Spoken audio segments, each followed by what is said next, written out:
Shalom, shalom, shalom, shalom, shalom, shalom. Au nom du Père, du Fils et du Saint-Esprit. L'ange, le messager de la grâce de Christ, s'efforce de réveiller par tous les moyens le cœur attendri et ne veut rien comprendre, qui ne veut rien comprendre, tant il est aveuglé et séduit par les convoitises et les délices du péché. Tel est l'état effroyable et digne de piété d'un pécheur qui vit selon le train de ce monde.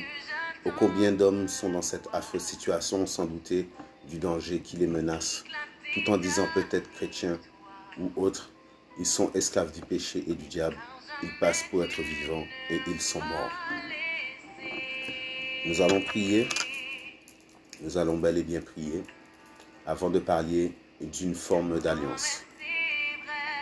Ô miséricordieux et compatissant Sauveur, daigne jeter un regard de piété sur notre état de misère et de péché, illumine les yeux de notre entendement, crée la lumière au sein de nos ténèbres, afin que nous rentrons en nous-mêmes et que nous confessons l'iniquité d'un cœur inclin au mal, fais-nous grâce d'être entièrement délivrés d'un état aussi misérable.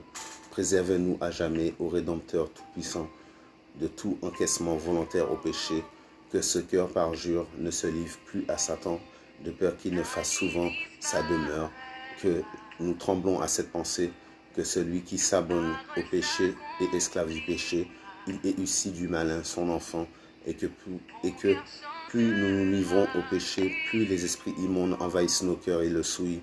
Auteur de toutes choses, de ce cœur, tu l'avais créé pour toi, pour établir ta demeure, et nous ne laisserons pas devenir un atelier de Satan. Délivrez-nous de sa puissance, ô Dieu fort, purifie-nous de toute souillure, à la place de ce cœur pervers et impur. Crée en nous un cœur nouveau, sanctifié, afin qu'il puisse établir ta demeure pour la gloire de ton saint nom, Seigneur Jésus, ô Elohim, Adonai. Les hommes sont qui pour pas les juger, qui ne voient pas la paille dans notre œil, mais la poudre qui sont dans leurs yeux, qui d'hypocrite devant nos faces. Amen. Le mot alliance, Brit, B-R-I-T, vient de la racine hébraïque, bara, B-A-R-A-H, qui signifie sélectionner et choisir. L'alliance était autrefois ratifiée par un sacrifice, Genèse chapitre 15, verset 9, et un serment solennel qui scellait la relation, la cérémonie de promesse et de bénédiction, pour qui gardait le serment et de malédiction, pour qui le rompait. Malachie chapitre 2, verset 2. Des grâces et des privilèges particuliers sont en effet à ceux qui vivent dans une relation d'alliance. Entendez bien. Par exemple, un homme et une femme ne peuvent s'unir de plein droit et se connaître intimement sans avoir établi entre eux une alliance. Malachie chapitre 2, verset 14. Le mariage est en principe une forme éminente d'alliance entre deux personnes qui prêtent serment solennellement. Elles peuvent prononcer cet engagement à la légère. Elles ne peuvent prononcer cet engagement à la légère. Elles ne peuvent non plus le rompre sans en subir les conséquences. Ce n'est pas l'acte de mariage qui maintient les liens de l'union, c'est le comportement des intéressés de deux époux s'engageant dans le mariage par une promesse réciproque. Oui, jusqu'à ce que la mort les sépare. Quand ce vœu est rompu, le contrat l'est aussi. Ce qui s'ensuit, divorce légal, séparation, etc., ne fait que intérimer l'infidélité commise pour l'un des deux époux. C'est pour te dire que le Seigneur ne fait pas alliance avec n'importe quel être humain, comme nous ne devons pas faire alliance avec n'importe quel être humain, seulement avec ceux qu'il a choisis dans ce but. Et nous, c'est selon le but de l'alliance de Dieu. Israël est le peuple élu, Exode chapitre 6, verset 14. Parce qu'il a établi son alliance avec son père Abraham, Genèse chapitre 15, verset 18, il existe une relation privilégiée entre les enfants de ses élus et lui-même. Ces enfants reçoivent une grâce et une responsabilité particulière vis-à-vis de cet engagement. En ce temps où la charité de beaucoup se refroidira, Matthieu chapitre 24, verset 12, de nombreuses relations et d'alliances souffriront. Son alliance avec David le roi est unique, car c'était celle qui lie un maître à son serviteur, le plus soumis et le plus dévoué. Et d'ailleurs, le mot serviteur en hébreu signifie adorateur.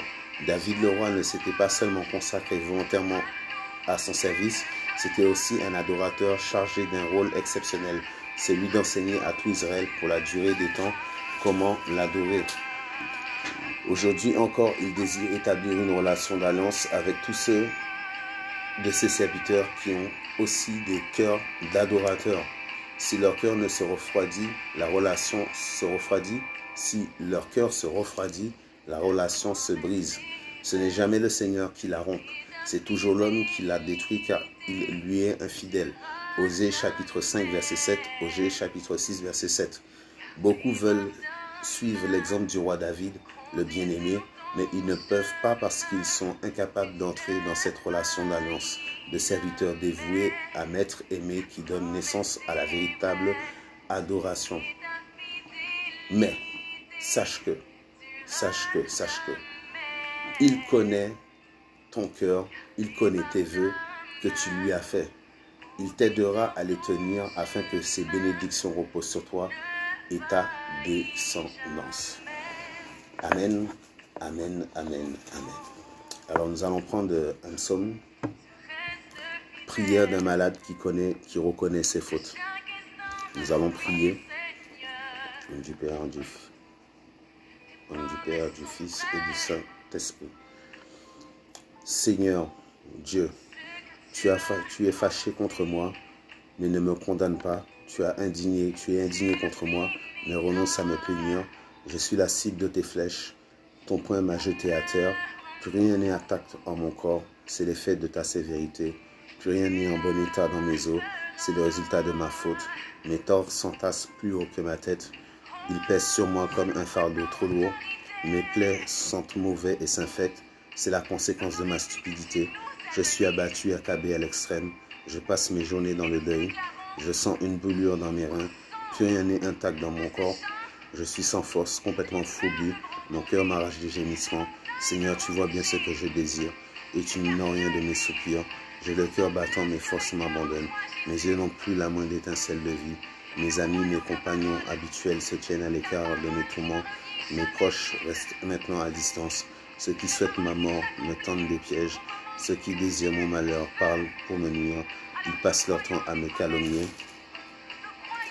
Mais moi, je fais le sourd, je n'écoute pas, comme si j'étais muet, je ne souffle mot, je suis comme un homme qui n'entend pas, je ne réplique rien. Vers toi, Seigneur, je me tourne avec espoir. J'attends ta réponse, Seigneur mon Dieu. Je te le demande en effet. Empêche-les de s'amuser à mes dépens et de prendre un air supérieur devant moi. Quand je fais un faux pas, je suis bien près de m'évanouir et ma douleur est toujours là. Oui, j'avoue mes torts et je reste angoissé par ma faute. Mes ennemis sont bien vivants et puissants. Ils sont nombreux à m'en vouloir sans raison. Ils me rendent le mal pour le bien. Ils me reprochent de courir après le bien. Seigneur, ne m'abandonne pas, mon Dieu. Ne reste pas loin de moi. Viens vite à mon secours, Seigneur, mon Sauveur. Amen. Que le Seigneur Jésus-Christ soit avec vous pour vous défendre. Qu'il soit autour de vous pour vous conserver. Qu'il soit devant vous pour vous conduire. Qu'il soit derrière vous pour vous garder. Qu'il soit au-dessus de vous pour vous bénir. Qu'il soit en dessus de vous pour vous fortifier, qu'il soit toujours avec vous pour vous guérir, vous délivrer de toute peine et de la mort éternelle. Amen. Amen.